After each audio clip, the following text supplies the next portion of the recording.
블로그를 운영하다 보면은 경쟁 업체에서 의도적으로 공격을 하는 경우가 있어요. 반복되는 패턴을 통해서 공격을 당하고 있음을 알 수 있거든요. 업체에서 의도적으로 클릭하는 경우가 있어요. 블로그 입장에서는 거의 해당되는 건 아니지만 파워링크 광고 같은 경우를 하잖아요. 클릭당 단가가 높은데 이걸 갖고 의도적으로 클릭을 해서 비용을 지불하게끔 만드는 경우도 있어요. 이런 것 같은 경우는 프로그램 설치해서 잡아낼 수 있는데 우선 오늘 이야기하고자 하는 거는 이런 부분을 이야기하는 것이 아니라 이 블로그에 대한 부분만 이야기를 할게요.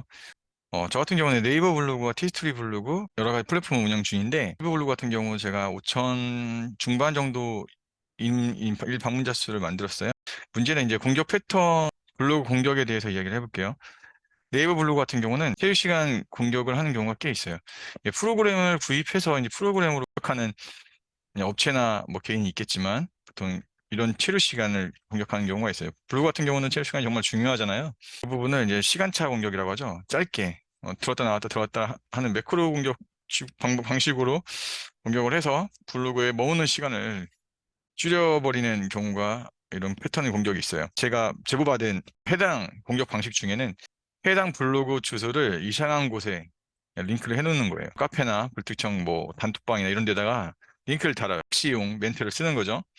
이 링크를 통해서 가면 뭐 무엇을 준다는 등 아니면 뭐 이상한 것을 볼 수 있다는 등 뭐 여러 가지 문구를 만들어서 이제 블로그를 들어오게끔 해요. 짧게 체류 시간이 이제 적겠죠. 그런 경우는. 이게 더 안 좋은 거는 SEO적 관점에서 보면은 안 좋은 블로그를 낙인 찍히게 될 수 있어요. 이렇게 공격을 하는 경우도 있어요. 사실 양아치 짓이죠, 솔직히 말하면. 이런 식으로 하는 시간에 개인 플랫폼을 더 운영하고 하는 방법이 나오는데 블로그를 공격해서 상위 노출되어 있는 것을 내리려고 하는 이런 부분들이 너무 많은 것 같아요. 최근에 제가 알아본 부분은 저는 이제 이런 부분을 받지는 않은데 이유 추가 공격이라고 해서 매크로 프로그램을 들여서 추가를 시키는 경우가 있다고 하네요. 일단 저도 찾아봤어요. 이 부분은 저도 뭐 직접 당해 본 건 아니니까 뭐 보면은 꽤 많아요. 이유 추가 공격하면은 이유 추가 뭐 테러 공격, 매크로 공격 이게 많아요. 이런 부분들도 꽤 있습니다. 잡을 내용을 또 찾아서 트집 잡는 부분도 있죠.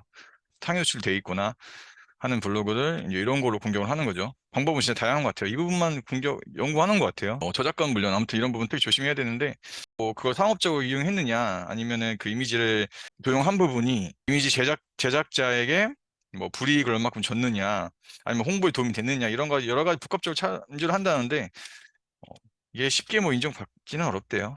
이런 경우가 있었잖아요. 일단 법무 대리인을 통해서 아니 어떻게 보면 반대로 법무 대리인 그쪽에서 특정 매체였어요. 특정 TV 큰 대형 매체의 저작권을 주장하면서 그런 부분을 많이 이제 도용한 이제 뭐 건강 블로그 쪽이나 이런 쪽이 좀 많은데 그런 데만 찾아서 이제 합의금을 요구를 했죠. 뭐 몇백 정도로 요구한 것 같아요. 근데 이제 그런 부분을 겁나서 이제 하는 부분도 있었고 그냥 실질적으로 지나쳤어도 조사를 받은 적도 있다고 하는데 결과론적으로 보면은 증거 불충분이나 뭐 혐의 없음 뭐 이런 식으로 아무튼 뭐 기소유예 최대 해도 기소유예 뭐 이 정도까지 해서 거의 전과가 남지 않는 뭐 이런 식으로 아무튼 넘어갔죠. 그냥. 왜냐면 이제 일단 자체가 사실 좀 애매한 부분이라는 건 사실이니까 그런 부분은 맞아요.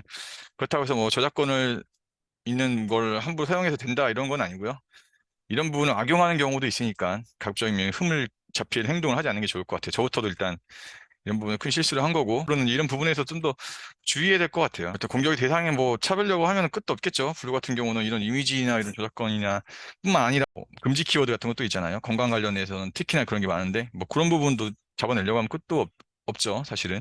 그다음에 공격에 대한 부분에 취약하다. 이 부분을 방어할 수 있는 부분 최대한 방어하자가 이제 이 이야기를 하는 취지고요.